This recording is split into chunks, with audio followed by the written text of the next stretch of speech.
네, 축성탄입니다. 메리 크리스마스. 오늘 말씀은 마태복음 1장 18절에서 23절까지 보겠습니다. 마태복음 1장 18절에서 23절 제가 읽겠습니다. 예수 그리스도의 나심은 이러하니라. 그의 어머니 마리아가 요셉과 약혼하고 동거하기 전에 성령으로 잉태된 것이 나타났더니 그의 남편 요셉은 의로운 사람이라 그를 드러내지 아니하고 가만히 끊고자 하여 이 일을 생각할 때에 주의 사자가 현명하여 이르되 다윗의 자손 요셉아 내 아내 마리아 데려오기를 무서워하지 말라. 그에게 잉태된 자는 성령으로 된 것이라. 아들을 낳으리니 이름을 예수라 하라. 이는 그가 자기 백성을 그들의 죄에서 구원할 자이심이라 하니라. 이 모든 일이 된 것은 주께서 선지자로 하신 말씀을 이루려 하심이니 이르시되 보라 처녀가 잉태하여 아들을 낳을 것이요 그의 이름은 임마누엘이라 하리라 하셨으니 이를 번역한즉 하나님이 우리와 함께 계시다 함이라. 아멘. 또 한 장 보겠습니다. 또 한 장은 창세기 3장 보겠습니다.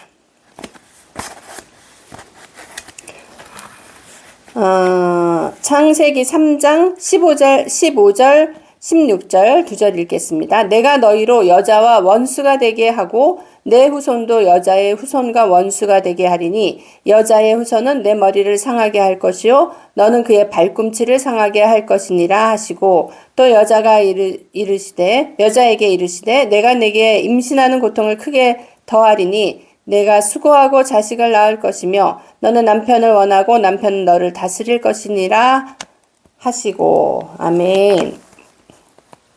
우리 둘 다 너무나 유명한 구절이라서 여러분 잘 알고 계실 텐데요. 예수님이 우리에게 오셨습니다. 성령으로 마리아에게 잉태되셔 오셨어요. 이거 사실 너무나 미스테리한 사건이기 때문에 인간이 인간적인 그 이성을 갖고 사고하는 사람은 이해하기 힘든 부분이죠. 근데 하나님이시니까 가능한 거예요. 하나님이시니까 이게 가능한 건데 참 희한하게 이 마태복음은 예수님 그러니까 2000년 전에 쓰여졌단 말이에요. 근데 창세기는 훨씬 전이잖아요. 창세기는 그야말로 성경의 첫 번째 장인데 창세기 3장에 이거에 대한 예언이 있어요. 뭐라고 있냐? 내가 너를 여자와 원수가 되게 하고 이거 뱀에게 하시는 말씀이잖아요. 창세기 3장에 아담과 하와가 있을 때 뱀이 그들을 유혹해서 그들이 넘어갔잖아요. 그러니까 하나님이 하시는 말씀이에요. 내가 너를 여자와 원수가 되게 하고 내 후손도 여자의 후손과 원수가 되게 하리니 여자의 후손은 내 머리를 상하게 할 것이요. 여기서 여자의 후손이 예수 그리스도를 가리키는 거잖아요. 벌써 이때 예언이 돼 있어요. 그러니까 성경은 처음부터 끝까지 예수 그리스도를 예표하고 예수 그리스도에 대해서 얘기하고 그 다음에 오시고 그 다음에 앞으로 오실 거 이렇게 얘기하잖아요. 그러니까 예수 그리스도에 대해서 계속 예시를 하는데 벌써 그 전에 예언을 했잖아요. 근데 마태복음에서 진짜 나셨어요. 그 예언한 여자의 후손이 진짜 마태복음 1장에 기록이 됐잖아요. 예수님이 우리에게 오셨잖아요. 이 엄청난 사건이죠. 그러니까는 이 우주 만물을 다 하나님이 만드셨다고 하셨는데 그 만드시고 그 다스리시고 그 계획 안에 우리가 이렇게 살아가고 있고 지금 이 시대 이 시점에 우리는 태어난 거거든요. 지금 이 시점에 예수님은 오셨다 가셨고 다시 우리에게 그리스도로 오셨고 그죠? 우리가 지난주에 얘기했잖아요. 우리는 하나님의 집이잖아요. 그 집에 예수님이 다스리는 그 분으로 우리에게 오셨잖아요. 그래서 임마누엘 하나님이 되셨잖아요. 근데 여기 창세기에 보면 그분이 오실 거라고 예언을 하는 거예요. 그리고 실제로 그렇게 됐고 지금 우리에게 그러니까 와 계신 것도 맞는 거죠. 그리고 여러분은 그거를 성령으로 그거를 기름 부음 받은 자들은 그걸 아는 거죠. 주님이 나와 함께 계시다. 임마누엘 하나님이시다. 나는 주님과 함께 살아가고 있는 거예요. 근데 여기 보면 여자의 후손에 대해서 얘기하고 그 16절에 보면 창세기 3장 16절에 보면 하와에게 말하는 거예요. 내가 너에게 임신하는 고통을 크게 더하리니 내가 수고하고 자식을 낳을 것이다. 저는 이제 옛날에 생각할 때는, 그 여자는 그 아기를 낳는 고통이 있구나. 이 정도에서 그냥 그래서 이 고통이 생겼구나. 이렇게 생각했어요. 그리고 너는 남편을 원하고 남편은 너를 다스릴 것이라. 굉장히 가부장적인 어떤 생각이잖아요. 근데 이걸 한 단계로 더 보면, 이게 성경은 이 문자 그대로 이렇게 해석하는 게 아니라 그 뒤에 또 의미가 있고, 더 깊이 들어가고 더 성령의 기름 부음이 있고 주님이 가르쳐 주시면 또 더 깊은 그 영적인 또 메시지가 있고 이러잖아요. 근데 오늘은 그 생각이 드는 거예요. 여자가 임신하는 고통을 크게 더하리니 내가 수고하고 자식을 낳을 것이다. 성령으로 마리아가 잉태했단 말이에요. 성령으로 잉태했어요. 그러니까는 자기 남편은 요셉의 씨가 아니에요. 성령으로 들어온 씨예요. 하나님의 그 씨가 들어온 거예요. 그랬을 때 그가 그 자식을 낳는 고통을 더하리라. 그러니까 생명을 기르고 낳고 또 낳은 다음에 기르고 이런 것들이 다 우리의 수고가 들어가는 거예요. 굉장한 수고가 어떻게 보면 고통과 인내와 어떤 이런 것들이 들어가는 거예요. 요즘 보면 젊은 애들이, 그리고 또 요즘은 성교육 뭐 이런 거 해가지고 학교에서 보면은 젠더 교육 뭐 이런 거 해가지고 굉장히 개방적으로 사실은 많이 가르쳐요. 그게 사실은 아무것도 아닌 것처럼 보일 수 있고 또 시대의 흐름이라고 또 생각하는 사람들도 있을 수 있지만 그게 아니라 굉장히 어떻게 보면은 인간적인 사고를 강조한 교육인 거거든요. 하나님은 우리에게 말씀하시는 거를 보면 이 성경에서 나오는 거 보면 씨에 대해서 계속 나와요. 그래서 족보에 대해서 나오고 막 이러잖아요. 그리고 씨에 대해서 나오고 그다음에 생명의 이음에 대해서 나오고. 그러니까 결국은 중요한 것은 그 씨를 통해, 씨에는 생명이 있잖아요. 그 생명의 흐름이 그게 굉장히 중요한 거고 그것을 유지해서 이어가는 게 굉장히 중요한 거거든요. 그래서 마태복음 보면 아브라함한테 시작해가지고 예수 그리스도까지 14대 이렇게 나오잖아요. 그러니까 아브라함에서 다윗까지 14대, 다윗에서 예수 그리스도까지 14대. 이런 것을 하는 건 그 생명의 흐름을 얘기를 하는 거거든요. 그래서 예수님이 우리에게 어떻게 오셨는지 그거에 대해서 얘기해요. 그러니까 우리가 여자가 아이를 낳고 이러는 것이 그게 생명하고 관계되는 거기 때문에 굉장히 사실은 중요한 거고 이 성 문제가 그래서 굉장히 중요한 거예요. 그래서 이 문제를 허물으면 사단이 그냥 공격하기가 너무나 쉬운 거예요. 우리한테.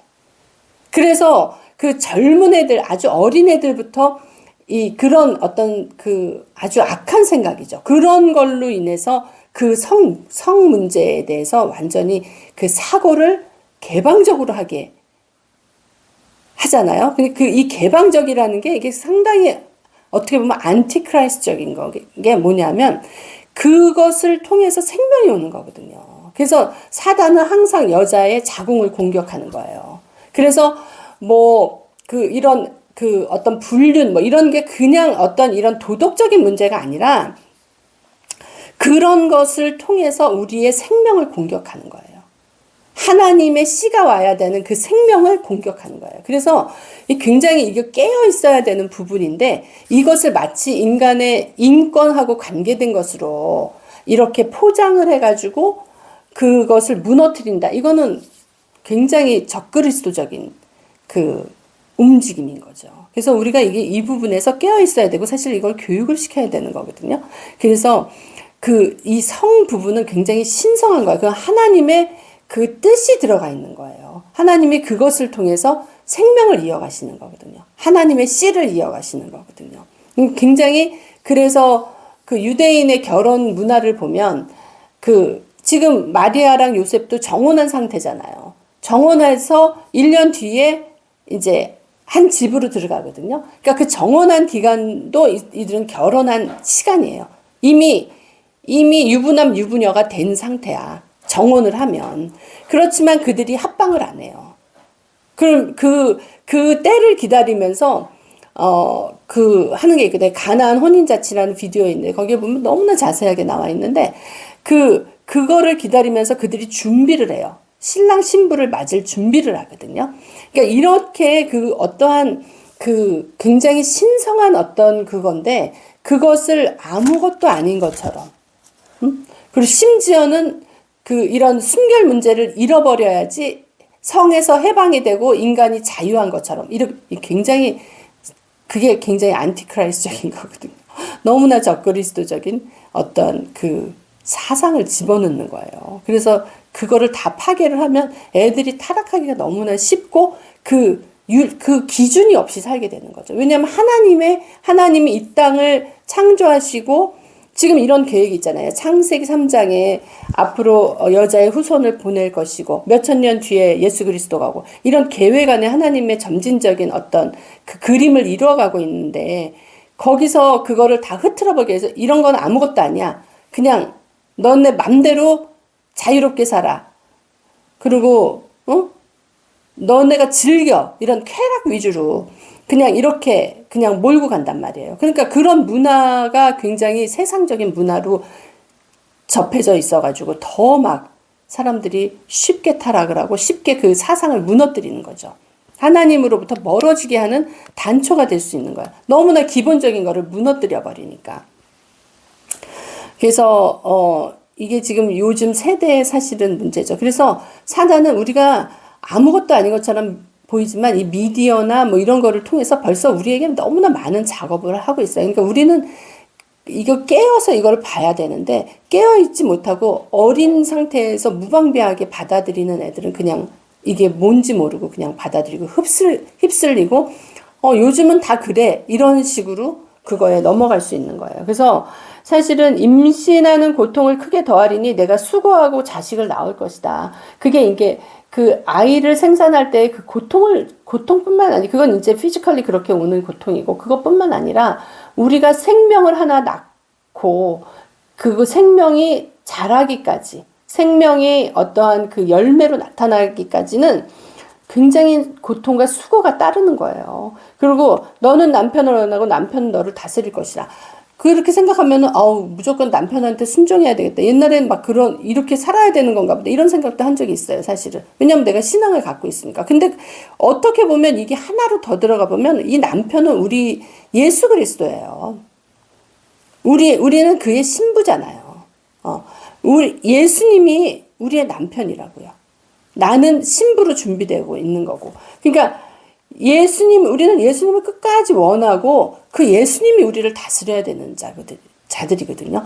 남자든 여자든 마찬가지예요. 남자도 예수님에게 신부예요. 우리는 인간으로서 하나님의 만들어준 어떤 신부란 말이에요. 그러니까 그게 그러니까 가나안 혼인잔치에 들어가려고 예수님과 결혼하기 위해서 우리가 그 잔치에 들어가기 위해서 우리는 준비되어져야 되는 신부거든요. 지금 우리가 그 삶을 살고 있는 거예요. 그래서 마태복음 다시 가면 그렇잖아요. 처녀가 잉태하여 아들을 낳을 것이요 그 이름은 임마누엘이라 하리라. 예수님이 우리에게 오셨어요. 우리에게 오셔서 우리에게 자정하셔서 나와 함께 하시며 임마누엘 하나님이 돼 주셨어요. 그래서 사실은 인간이 벗어날 수 없는 그 문제, 그 죄의 문제, 사망의 문제, 이런 모든 것으로부터 우리에게 구원자로 오신 거잖아요. 그리고 그 짐을 다 지시고 예수님이 그거를 십자가에서 해결하신 거잖아요. 해결하시고 그것을 믿는 자는 예수님과 같이 하늘에 가는 거잖아요. 예수님과 같이 동행하면서 우리는 하나님 우편에 올라가신 그 예수님이 우리를 싸고 올라가신다 그러거든요. 에베소서 2장에 그 말이 있죠. 또 함께 일으키사 예수 그리스도 에베소서 2장 6절에 보면 또 함께 일으키사 그리스도 예수 안에서 함께 하늘에 앉히시니. 그러니까 우리가 그리스도 예수와 예수 안에 있는 거예요. 예수님이 우리를 안고 그 안에 품고 하늘로 올라가시는 거예요. 우리는 지금 하늘에 있는 자예요. 그래서 이는 그리스도 예수 안에 우리에게 이는 그리스도 예수 안에서 우리에게 자비하심으로써 그 은혜의 지극히 풍성함을 오는 여러 세대에 나타내려 하십니다. 예수님이 우리를 지금 품고 하늘에 앉아 계셔요. 그분이 그 안에서 다스리고 우리를 보고 계세요. 우리는 그럼 어떤 삶을 살아야 되냐? 우리는 예수님, 임마누엘 하나님 되신 예수님과 함께 그 그리스도 예수와 함께 우리가 하늘에 앉은 자로서 이 땅의 삶을 다스리는 자가 돼야 되는 거죠. 그 하늘에 앉아있는 그 위치에서 이 땅을 봐야 되는 거예요. 그러니까 우리가 이 땅에 살면서도 한 차원 높은 삶, 그러니까 1층층, 2층층, 3층층이 있잖아요. 1층층에 이 땅에 사는 사람들이 있단 말이에요. 우리도 지금 이 몸으로는 이 땅에 살고 있죠. 그렇지만 우리는 이 땅에만 거하는 자가 아닌 거예요. 우리는 2층층에는 뭐가 있어요? 2층층에는 사단의 권세들이 있고 그 악한 영향들의 그 영들의 세계가 있잖아요. 3층층은 뭐예요? 3층층은 하나님이 계신 그 3층층, 예수님이 하나님의 우편에 앉아 계신 그 세. 우리는 그 1층과 3층을 오르락 내리락 하는 그런 삶이라는 거예요. 우리는 1층에만 국한된 땅에만 속한 사람이 아닌 거예요. 우리는 위의 것을 생각하며 위의 것을 바라보며 위에 있으면서 아래 것을 다스리는 그런 사람이 돼야 되는 거예요. 예수님이 그 길을 열어놓으셨어요.